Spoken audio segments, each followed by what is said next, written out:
Questions के बारे में जो आपकी एग्ज़ाम में पूछे जाते हैं, क्योंकि इन्हीं क्वेश्चन से आपकी एग्ज़ाम में क्वेश्चन पूछे जाएंगे। इसलिए आपको क्लास को एंड तक देखना है, क्लास को बीच में छोड़कर नहीं जाना है, क्योंकि आपको काफ़ी इंपॉर्टेंट क्वेश्चन दे रखे हैं। तो चलिए आज के क्वेश्चन को अपन देखते हैं। आज के क्वेश्चन का जो फर्स्ट क्वेश्चन आपको दिया हुआ है काफ़ी इंपॉर्टेंट क्वेश्चन, इसे देखिए। कोई 70 केजी भार वाला व्यक्ति लिफ्ट से नीचे आ रहा है। यदि लिफ्ट की केबल अचानक टूट जाएगी तो इसमें कौन सी कंडीशन आ जाती है, मैं काफ़ी बार आपको बता देता हूँ। फ्री फॉल की कंडीशन आ जाती है। तो व्यक्ति का जो भार होगा वो कितना होगा। सबसे पहले फ्री फॉल की कंडीशन आती है, तो उसमें टाइम पीरियड के बारे में बात करते हैं। तो टाइम पीरियड का फॉर्मूला कितना होता है, 2π√L/में जी की वैल्यू कितनी हो जाएगी, उसमें जी की वैल्यू 0 हो जाएगी। तो आपको इतना याद रखना है, फ्री फॉल की जब भी कंडीशन आ जाती है, केबल या फिर रस्सी अचानक टूट जाती है, तो उसमें जो व्यक्ति का भार होगा वो कितना होगा, 0 होगा, 0 होगा। Right answer D option. Next question को देखिए, अगला क्वेश्चन क्या दिया हुआ है। तेज गर्मी के मौसम में मुख्यतः रेगिस्तान में घटित होने वाली दृष्टिभ्रम की घटना किस सिद्धांत पर आधारित होती है। सबसे पहले इस क्वेश्चन को घुमा के बताया गया है। यह आपका क्वेश्चन ऐसे भी आता है, रेगिस्तान मृग मरीचिका का जो कारण होता है वो क्या होता है। मृग मरीचिका बोल दो, या फिर आप बोल सकते हो जो आपका क्वेश्चन दे रखा है, तेज गर्मी के मौसम में जो आपका एक भ्रम होता है रेगिस्तान में, वो किस सिद्धांत पर आधारित होता है। ए ऑप्शन दे रखा है परावर्तन, बी ऑप्शन दे रखा है व्यतिकरण, सी ऑप्शन दे रखा है प्रकीर्णन, डी ऑप्शन दे रखा है पूर्ण आंतरिक परावर्तन। तो रेगिस्तान मृग मरीचिका का जो कारण होता है वो किस सिद्धांत पर आधारित होता है, पूर्ण आंतरिक परावर्तन सिद्धांत पर आधारित होता है। Right answer D option. अगले क्वेश्चन को देखिए, अगला क्वेश्चन अपन देखते हैं। तो नेक्स्ट क्वेश्चन को देखते हैं। अगला क्वेश्चन क्या दिया हुआ है, 3rd नंबर का इंपॉर्टेंट क्वेश्चन। किस स्थान पर पृथ्वी का जो चुंबकीय क्षेत्र होता है वो क्या होता है, क्षैतिज होता है। एक आपका होता है वर्टिकल और एक आपका क्या होता है, हॉरिजेंटल। इनसे काफ़ी इंपॉर्टेंट क्वेश्चन आते हैं। क्वेश्चन यहाँ पे दे रखा है कि किस स्थान पर पृथ्वी का जो मैग्नेटिक फील्ड होता है वो क्षैतिज होता है, चुंबकीय याम्योत्तर पर, चुंबकीय निरक्ष पर, भौगोलिक ध्रुव पर, या फिर कर्क रेखा पर। तो सबसे पहले मैं आपको बता दूं कि आपकी कौन सी जो जगह होती है जहां पर चुंबकीय क्षेत्र क्षैतिज होता है, वो आपका होता है चुंबकीय निरक्ष। क्या होता है, चुंबकीय निरक्ष। राइट आंसर क्या हो जाएगा, बी ऑप्शन। अगले क्वेश्चन को देखते हैं। नेक्स्ट क्वेश्चन क्या दिया हुआ है, काफ़ी बेहतरीन क्वेश्चन दे रखा है, इससे क्वेश्चन एग्जाम में ज़रूर पूछा जाएगा। किसी सीधी सड़क पर चल रही एक कार की चाल को 1 सेकंड के उत्तरोत्तर अंतरालों पर नीचे दी गई तालिका द्वारा दर्शाया जाता है। तालिका आपको दे रखी है, टाइम दे रखा है 0 second, 1 second, 2 second, 3 second, 4 second. चाल दे रखी है 0 सेकंड पे 0 दे रखी है, 1 सेकंड पे 2 दे रखी है, 2 सेकंड पे 4 दे रखी है, 3 सेकंड पे 6 दे रखी है और 4 सेकंड पे 8 दे रखी है। समय आपको दे रखा है, चाल आपको दे रखी है, इनको आपको नोट करना है। फिर आगे क्वेश्चन पे चलते हैं। आगे क्वेश्चन में क्या बोल रहा है, निम्नलिखित में से कौन सा या फिर कौन से कथन आपके लिए सही है। कार जब चलती है तो उसके लिए कौन सा कथन सही है। सबसे पहले मैं इसको सोल्व करके आपको बता देता हूँ। सबसे पहले अपन क्या ले लेते हैं, इसमें जो बड़ी वेलोसिटी दे रखी है, बड़ी चाल जो दे रखी है, चाल को अपन वेलोसिटी बोल सकते हैं, क्योंकि चाल का जो यूनिट होता है वो क्या होता है, मीटर पर सेकंड होता है, और आपके वेलोसिटी का भी मीटर पर सेकंड होता है। तो सबसे जो बड़ी चाल हो जाएगी, सबसे बड़ी वेलोसिटी का जो वैल्यू हो जाएगा वो कितना हो जाएगा, 8 हो जाएगा। इसी प्रकार से जो टाइम होगा, टाइम की वैल्यू आपको क्या दे रखी है, सबसे बड़ी टाइम की वैल्यू दे रखी है 4 सेकंड, तो टाइम की वैल्यू आपको दे रखी है 4 सेकंड दे रखी है। अब यहाँ से आप एक्सेलरेशन की वैल्यू निकाल सकते हो, त्वरण की वैल्यू निकाल सकते हो। त्वरण बराबर होता है वेग बटे समय, यानी वेलोसिटी अपॉन में टाइम होता है। तो एक्सेलरेशन की जो वैल्यू आएगी वो क्या आएगी, 8 अपॉन में 4 आएगी। 4 को 8 से यदि डिवाइड करते हो तो आंसर कितना आ जाएगा, 2 मीटर पर सेकेंड स्क्वायर आ जाएगा। अब आपका ए ऑप्शन जो दे रखा है, इसमें आपको क्या दिया हुआ है, देखिए 2 मीटर पर सेकेंड स्क्वायर के एक समान त्वरण के साथ कार चलेगी। तो आपका ए ऑप्शन तो सही है। अब बात करते हैं बी ऑप्शन के बारे में। तो एक्सेलरेशन की वैल्यू अपन ने फाइंड आउट कर लिया, कितनी आई अपने पास, 2 मीटर पर सेकेंड स्क्वायर। अब बात करते हैं सेकेंड ऑप्शन आपका सही है या फिर रॉन्ग है। यहाँ पे बोला जा रहा है कि 4 सेकंड में जो तय की गई दूरी होगी वो कितनी होगी, 16 मीटर। तो 4 सेकंड में 16 मीटर होगी, इसका अपन अंदाज लगाते हैं। गति का समीकरण होता है s बराबर यू टी प्लस का हाफ ए टी स्क्वायर। क्या होता है, s बराबर यू टी प्लस का half A T square. u की वैल्यू क्या हो जाएगी, 0 हो जाएगी। प्रारंभिक वेलोसिटी की वैल्यू क्या हो जाएगी, 0 हो जाएगी। s की वैल्यू अपने को बताना है, तो s बराबर क्या हो जाएगा, 0 प्लस 1/2। a की वैल्यू अभी अपन ने निकाली है 2, एक्सेलरेशन की वैल्यू मल्टीप्लाई टी की वैल्यू यहाँ पे क्वेश्चन में जो दे रखी है वही आपको लेना है। ऑप्शन में आपको 4 सेकंड दे रखा है, तो 4 का स्क्वायर कितना हो जाएगा, 16। 2 से 2 हट जाएगा तो एस की वैल्यू कितनी आ जाएगी, देख लीजिए आपके पास 16 मीटर आ जाएगी। तो इस अनुसार आपका बी ऑप्शन भी बिल्कुल करेक्ट आंसर है। अब बात करते हैं सी ऑप्शन के बारे में। सी ऑप्शन कैसे आपका आंसर सही है। अपने पास क्या आया, अभी दूरी आई, अपने पास तय की गई दूरी कितनी आई, 16 मीटर आई। वेलोसिटी का फॉर्मूला जानते हैं कि तय की गई दूरी या फिर डिस्प्लेसमेंट अपॉन में क्या होता है, टाइम होता है। डिस्प्लेसमेंट की वैल्यू अभी अपन ने फाइंड आउट की है, कितनी 16 मीटर फाइंड आउट की है। और टाइम की वैल्यू अपन कितनी लेंगे, जो आपके पीछे वाले ऑप्शन में जो दे रखी थी 4 सेकेंड वही लेंगे, या फिर आप जो मैक्सिमम जो टाइम दे रखा है अधिक से अधिक वो टाइम आपको लेना है। 4 या क्या हो जाएगा, 16 हो जाएगा। तो वेलोसिटी की वैल्यू कितनी आ जाएगी, 4 मीटर पर सेकेंड आ जाएगी। तो इस अनुसार आपका सी ऑप्शन भी करेक्ट है। तो आपके तीनों ऑप्शन क्या है, राइट आंसर आपका डी ऑप्शन क्या हो जाएगा, सही हो जाएगा। फिर से मैं आपको इस क्वेश्चन के बारे में बता देता हूँ। सबसे पहले आपको बड़ा टाइम लेना है, बड़ा आपको चाल लेना है। चाल बराबर क्या होता है, दूरी अपॉन में समय होता है, लेकिन आपको उस पर नहीं जाना है। इसको आप वेलोसिटी भी बोल सकते हो। तो एक्सेलरेशन की वैल्यू निकाल लोगे वेलोसिटी अपॉन में टाइम से, एक्सेलरेशन की वैल्यू 2 आ जाएगी। फिर आप जानते हो कि एस बराबर क्या होता है, यू टी प्लस का हाफ ए टी स्क्वायर होता है। यू की वैल्यू सभी जो आपके ओल्ड क्वेश्चंस होते हैं उनमें लगभग क्वेश्चन में आपके यू की वैल्यू क्या होती है, 0 पुट करनी होती है। तो एस की वैल्यू निकालोगे तो वो आपके पास 1/2 ए टी स्क्वायर हो जाएगी। ए की वैल्यू यहाँ पे पुट कर दोगे, टाइम की वैल्यू 4 सेकेंड लेनी है वो यहाँ पे पुट कर दोगे। फिर आपको लास्ट में वेलोसिटी की वैल्यू निकालनी है, वो आपके पास क्या होती है, डिस्प्लेसमेंट अपॉन में टाइम होती है। तो इस अनुसार आपके तीनों ऑप्शन क्या है, करेक्ट आंसर है। अगले क्वेश्चन को देखिए, एक से अधिक मार्क संख्या वाले किसी पिंड की चाल क्या होती है, प्राध्वनिक होती है, अवध्वनिक होती है, 300 मीटर पर सेकंड होती है, या फिर लगभग 10 मीटर पर सेकंड होती है। क्वेश्चन आपके ऐसे कैसे एग्जाम में पूछा गया था, ये आपका इंपॉर्टेंट पीवाईक्यू क्वेश्चन है। तो एक से अधिक मार्क संख्या वाले किसी पिंड की जो चाल होती है वो कैसी होती है, अवध्वनिक होती है। Right answer B option. Next question को देखिए, जो आपका केमिस्ट्री का क्वेश्चन दे रखा है, क्योंकि आपके एग्जाम में सभी प्रकार के क्वेश्चन आते हैं तो आपको सभी प्रकार के क्वेश्चंस को करना है। क्वेश्चन 6 दे रखा है, निम्नलिखित में से किसके अणुओं की जो संरचना होती है वो पिंजरे जैसी होती है। ऑप्शन आपको दे रखा है, हीरा, ग्रेफाइट, फुलरीन या फिर नन ऑफ दिस। तो जो पिंजरे की जो संरचना होती है वो किसकी होती है, फुलरीन की होती है। हीरे और ग्रेफाइट की जो संरचना होती है वो कैसी होती है, परतदार होती है। कैसी होती है, परतदार होती है। कार्बन की जो संरचना होती है वो कैसी होती है, ये आपको कमेंट बॉक्स में बता देना है। HW क्वेश्चन है आपका फर्स्ट। नेक्स्ट क्वेश्चन को देखते हैं, अगला क्वेश्चन क्या दिया हुआ है, निम्नलिखित में से कौन सा तत्व जल के साथ अल्पतम अभिक्रियाशील है, बता दीजिए। ऑप्शंस आपको दिए हुए हैं, लिथियम, सोडियम, पोटेशियम या फिर सीजियम। तो निम्नलिखित में से आपका ऐसा कौन सा तत्व है जो क्या होता है, अल्पतम क्या होता है, अभिक्रियाशील होता है। ऐसे नहीं देखना चाहते हो तो आप ऐसे देख सकते हो कि इनमें सबसे कम परमाणु क्रमांक किसका दे रखा है, लिथियम का दे रखा है। लिथियम 3 नंबर पे आता है आपका, सोडियम आपके 7 नंबर पे आता है और पोटेशियम आपके 11 नंबर पे आता है। इसी प्रकार से जिसका परमाणु क्रमांक कम है ट्रिक से याद कर सकते हो, वैसे आपका आंसर क्या होगा, लिथियम होगा। अल्पतम अभिक्रियाशील क्या होगा, लिथियम होगा। इसका परमाणु क्रमांक भी सबसे क्या दे रखा है, लोवेस्ट दे रखा है। जितना परमाणु क्रमांक लोवेस्ट होगा उसमें इलेक्ट्रॉनों की संख्या क्या होगी, उतनी ही कम होगी। अगले क्वेश्चन को देखिए, रेदरफोर्ड के अल्फा कण प्रकीर्णों प्रयोग के कारण निम्न में से किसकी खोज हुई, इलेक्ट्रॉन, प्रोटॉन, हीलियम या फिर न्यूक्लियस।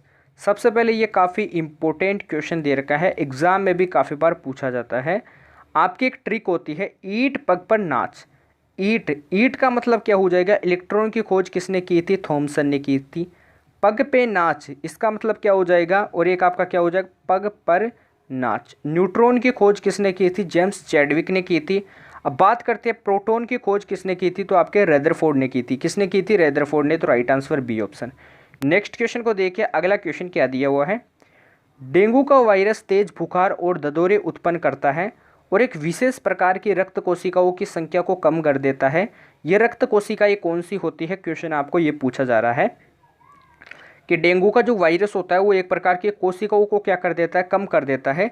ये जो रक्त कोशिकाएं होती है वो कौन सी होती है। ऑप्शन ए दे रखा है, एकलाणु जिसे बोला जाता है मोनोसाइट, पट्टिकाणु जिसे बोला जाता है बिंबाणु, न्यूट्रोफाइल या फिर आपका लास्ट ऑप्शन दे रखा है इओसिनोफोल।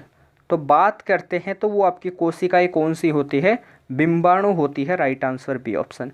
नेक्स्ट क्वेश्चन को देखिए, अगला क्वेश्चन क्या दिया हुआ है, तापमान में कोई परिवर्तन किए बिना द्रव अवस्था को गैस अवस्था में बदलने के लिए आवश्यक ऊष्मा की मात्रा को क्या कहा जाता है?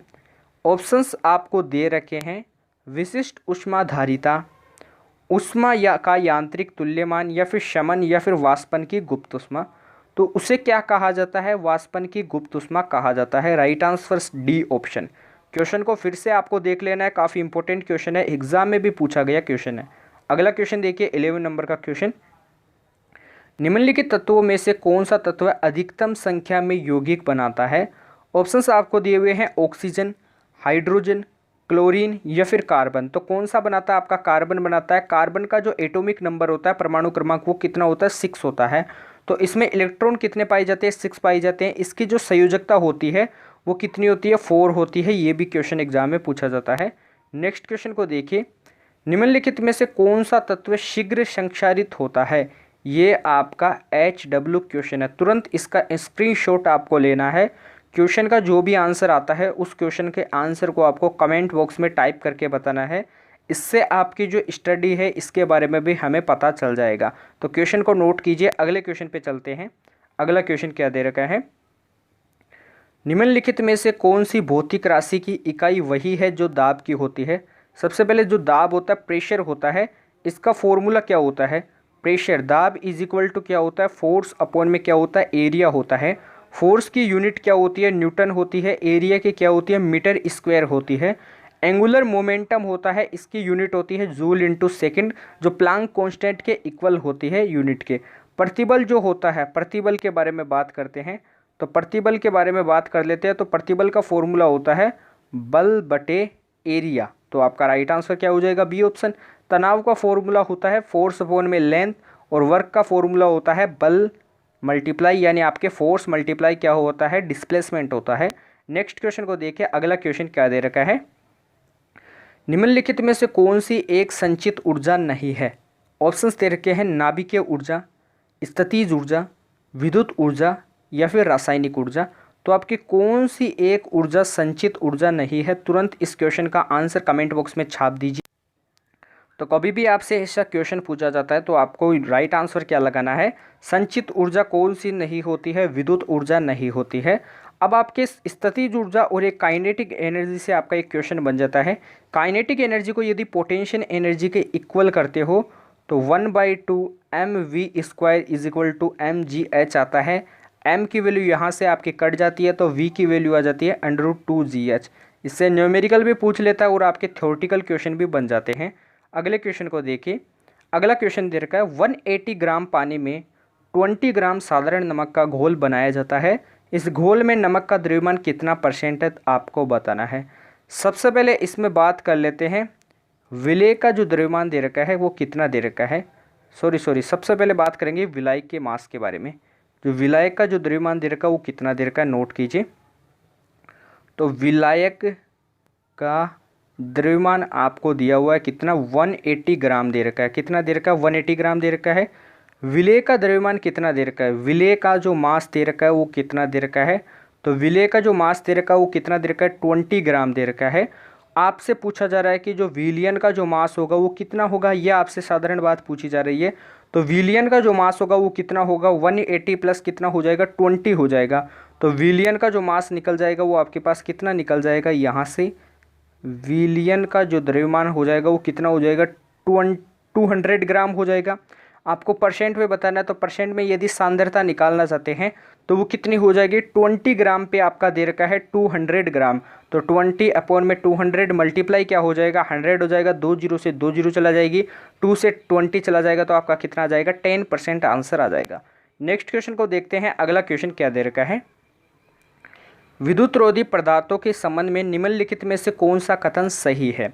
उनमें इलेक्ट्रॉन नहीं होते हैं, उनमें इलेक्ट्रॉन आसानी से प्रवाह नहीं करते हैं, वे क्रिस्टल होते हैं, उनकी सतह पर इलेक्ट्रॉनों की संख्या प्रोटॉनों की संख्या से क्या होती है? अधिक होती है। तो क्वेश्चन का आंसर कमेंट बॉक्स में टाइप कर दीजिए कि जो विद्युतरोधी पदार्थ होते हैं उनमें क्या नहीं पाया जाता है। उनके लिए आपको यहाँ से कथन बताना है कि कौन सा सही है। तो उनमें इलेक्ट्रॉन नहीं पाए जाते हैं, क्योंकि ये क्या होते हैं? एक प्रकार के विद्युतरोधी पदार्थ होते हैं। क्या होते हैं? विद्युतरोधी पदार्थ होते हैं। अगले क्वेश्चन को देखिए। अगला क्वेश्चन क्या दिया हुआ है? एक उभयोतल लेंस के फलकों की वक्रता तिर्य्याई यानी आपको R1 की वैल्यू कितनी दे रखी है 10 सेमी दे रखी है, R2 की वैल्यू कितनी दे रखी है 20 सेमी दे रखी है, अपूर्णांक म्यू की वैल्यू कितनी दे रखी है 1.5 दे रखी है। अपूर्णांक का कोई भी यूनिट नहीं होता है। लेंस की क्षमता क्या होगी ऐसा आपसे पूछा जा रहा है। तो लेंस की क्षमता को किससे डिनोट किया जाता है, P से डिनोट किया जाता है। तो P की वैल्यू आपको बतानी है। सबसे पहले मैं फॉर्मूले के बारे में बात कर लेता हूँ। 1/f इज इक्वल टू क्या होता है म्यू माइनस 1 मल्टीप्लाई क्या होता है 1/R1 माइनस क्या होता है 1/R2 होता है। नोट कर लीजिए इसे 1/R1 माइनस 1/R2। तो 1/f की वैल्यू निकालेंगे तो म्यू की वैल्यू कितनी दे रखी है 1.5 दे रखी है, माइनस क्या करेंगे 1 मल्टीप्लाई क्या हो जाएगा 1/R1। तो R1 की वैल्यू दे रखी है 10 माइनस 1/R2, R2 की वैल्यू कितनी दे रखी है 20। तो इनको सोल्व कीजिए 1.5 में से 1 जाएगा तो आपके पास 0.5 बचेगा। इनका यदि एलसीएम लेते हो सोल्व करते हो तो आगे देखते हैं। तो 1/f इज इक्वल टू क्या हो जाएगा 0.5 मल्टीप्लाई क्या हो जाएगा एलसीएम लेंगे तो आपका क्या हो जाएगा 20 माइनस का 10/200 हो जाएगा। तो ये आपके ऊपर क्या बचेगा 10 बचेगा। 10 में एक जीरो से एक जीरो कैंसिल हो जाएगा। इसे मैं लिख सकता हूँ 5/10 लिख सकता हूँ। क्या लिख सकता हूँ 5/10 लिख सकता हूँ। सॉरी आपके पास कितना बचे, सही है आपका बिल्कुल सही है। तो 1/f की वैल्यू कितनी आ जाएगी, यहाँ पे आपका 10 बचा था, एक जीरो से एक जीरो चला जाएगा। 5 4 जा कितना होता है 20 होता है। तो 1/f की वैल्यू कितनी आ जाएगी 1/40 आ जाएगी। अब बात करते हैं p की वैल्यू। पावर की वैल्यू कभी भी निकालनी होती है तो वो क्या होती है 1/f होती है मीटर में होती है, और 100/f किस में होती है सेंटीमीटर में होती है। तो f की वैल्यू अपने पास कितनी आई 1/f की वैल्यू अपने पास आई है 1/40।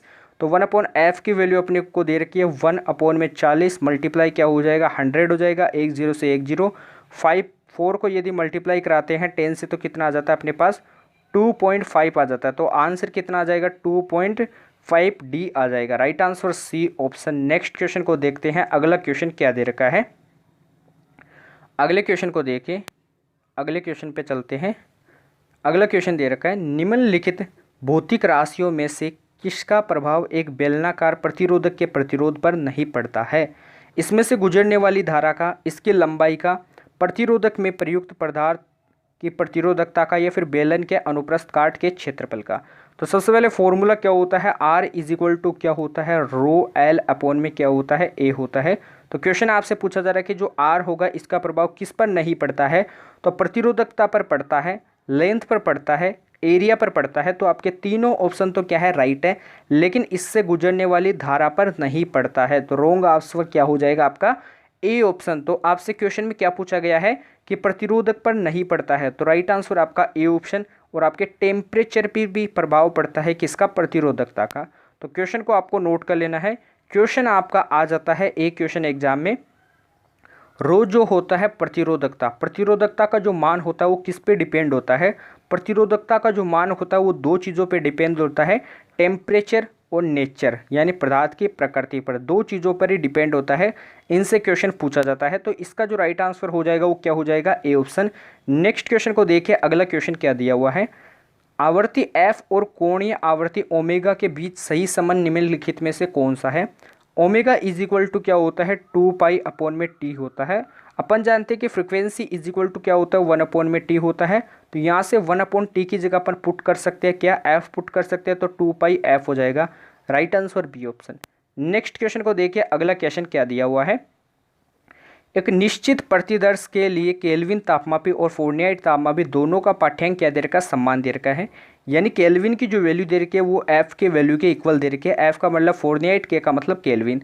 तो सेल्सियस तापमापी में उसका जो संगत जो पाठ्यांक होगा वो कितना होगा आपको ये बताना है। तो क्वेश्चन को सोल्व, तो क्वेश्चन को आपने देख लिया कि के की वैल्यू क्या दे रखी है एफ के वैल्यू के इक्वल दे रखी है। एक आपका फॉर्मूला होता है क्या होता है 9 मल्टीप्लाई क्या होता है के माइनस 273 इज इक्वल टू क्या होता है 5 कोष्टक f माइनस 32 होता है। ये आपका फॉर्मूला होता है। लेकिन क्वेश्चन में आपसे बोला गया कि k की वैल्यू क्या है f की वैल्यू के इक्वल है। तो f की जगह आपको क्या करना है k पुट करना है। तो यहाँ से मैं पुट कर देता हूँ 9 कोष्टक क्या हो जाएगा k माइनस का 273 इज इक्वल टू क्या हो जाएगा 5 कोष्टक k माइनस क्या हो जाएगा 32 हो जाएगा। अब इसको सोल्व करते हैं तो 9 को क्या कराएंगे, इसके अंदर मल्टीप्लाई कराएंगे तो आपका 9 क्या हो जाएगा, और 9 को यदि इससे मल्टीप्लाई कराते हैं तो आपका कितना हो जाएगा, 9 3 जा 27 होता है, 2 हो जाएगा, 9 संते क्या होता है, यानी आपको सबसे पहले क्या करना है, ये आपका 9 के हो जाएगा और इधर आपका क्या बचेगा, 5 के बचेगा। 9 के में से 5 के को यदि माइनस करते हो तो आपके पास कितना बचता है, 4 के बचता है, क्या बचता है, 4 के बचता है। और इसको 9 को यदि मल्टीप्लाई कराते हो 2 7 3 से और 5 को मल्टीप्लाई कराते हो 3 2 से, तो इनको यदि माइनस करते हो तो आपके पास कितना बचता है, मैं डायरेक्ट बता देता हूँ, 2297 बचता है। कितना बचता है, 2297 बचता है। तो 4 की जो वैल्यू आ जाएगी वो कितनी आ जाएगी आपके पास, नोट कर लीजिए, 2297 आ जाएगी। कैलकुलेशन आपको करना है, की वैल्यू यदि अपन निकालेंगे तो वो आपके पास क्या आएगी, 574 पॉइंट क्या आ जाएगी, 25 केल्विन आ जाएगी, जिसे अप्रोक्स अपन मान लेंगे कितना, 574 के इक्वल मान लेंगे। तो आपको बताना है कि जो पाठ्यांक होगा सेल्सियस में वो कितना होगा, ये आपका केल्विन में दे रखा है लेकिन आपको डिग्री सेंटीग्रेड में बताना है। तो डिग्री सेंटीग्रेड में निकालने के लिए अपन क्या कर देंगे, 273 यानी 273 में से क्या कर देंगे, माइनस कर देंगे। तो 574 में से यदि 273 माइनस करते हैं तो अपने पास क्या बचता है, 301 डिग्री सेंटीग्रेड बचता है। Right answer B option. Next question को देखिए, अगला क्वेश्चन क्या दे रखा है, प्रेरकत्व के एसआई मात्रक का प्रतिनिधि क्या होता है, आपके पास H होता है। H का जो अर्थ होता है वो क्या होता है, होल्म होता है, हेलोजन होता है, हेनरी होता है या फिर हर्ट्ज होता है। तो प्रेरकत्व का जो मात्रक होता है वो क्या होता है, हेनरी होता है। Right answer C option. Next question को देखिए, अगला क्वेश्चन क्या दिया हुआ है, प्रकाश के प्रयोग द्वारा किसी धात्विक सतह से इलेक्ट्रॉन उत्सर्जन को क्या कहते हैं, तापायनिक उत्सर्जन कहते हैं, प्रकाश विद्युत उत्सर्जन कहते हैं या फिर उच्च क्षेत्र उत्सर्जन कहते हैं या फिर सौ इलेक्ट्रॉनिक उत्सर्जन कहते हैं। तो क्या कहा जाता है, उसे प्रकाश विद्युत उत्सर्जन कहा जाता है। Right answer B option. Next question को देखते हैं, इस क्वेश्चन को नोट कर लीजिए। अगला क्वेश्चन क्या दिया हुआ है, सूर्य से पृथ्वी तक पहुंचने में प्रकाश को कितना समय लगता है, लगभग 4 मिनट, लगभग 8 मिनट, लगभग 24 मिनट या फिर लगभग 24 घंटे। तो सूर्य से पृथ्वी तक जो प्रकाश पहुंचता है उसको पहुंचने में जो समय लगता है वो कितना लगता है, लगभग 8 मिनट लगता है। Right answer B option. Next question को देखिए, अब आपसे मैं एक क्वेश्चन पूछ लेता हूं जो आपका HW क्वेश्चन है। पंच संयोजी तत्वों में कौन से तत्व आते हैं, पंच संयोजी तत्व कौन कौन से हैं। आपने नाम सुना होगा कि पंच संयोजी तत्व होते हैं, तो वो कौन कौन से तत्व होते हैं, कमेंट बॉक्स में आपको टाइप करके बताना है। आज की क्लास यदि आपको अच्छी लगी है तो क्लास को तुरंत लाइक कीजिए। चैनल को अभी तक जिन बच्चों ने सब्सक्राइब नहीं किया है तो चैनल को अधिक से अधिक सब्सक्राइब करने का प्रयास कीजिए। जिन बच्चों ने अभी तक क्लास को लाइक नहीं किया तो अभी तक जिन बच्चों ने क्लास को लाइक नहीं किया तो क्लास को तुरंत लाइक कर दीजिए। टेलीग्राम चैनल को जिन बच्चों ने ज्वाइन नहीं किया है तो टेलीग्राम चैनल को भी ज्वाइन कीजिए। टेलीग्राम चैनल पे क्या होता है, आपको एग्जाम ओरिएंटेड क्वेश्चंस की लिस्ट मिल जाती है, जहां से जो एग्जाम ओरिएंटेड क्वेश्चन है इनके आपको आंसर भी मिलते हैं। आंसर की मदद से क्या होता है कि जो क्वेश्चन होते हैं इनको रीड करने में आपको काफ़ी आसानी मिल जाती है और आपका जो टाइम होता है वो भी काफ़ी बच जाता है। तो आपको क्या करना है, टेलीग्राम चैनल को जरूर से ज्वाइन करना है, चैनल को सब्सक्राइब करना है, बेल आइकन को प्रेस करना है और अभी तक जिन बच्चों ने क्लास को लाइक नहीं किया तो तुरंत क्लास को लाइक कर दीजिए। अपन कल मिलते हैं ऐसे बेहतरीन सेशन के साथ, तब तक के लिए जय हिंद, जय भारत, धन्यवाद।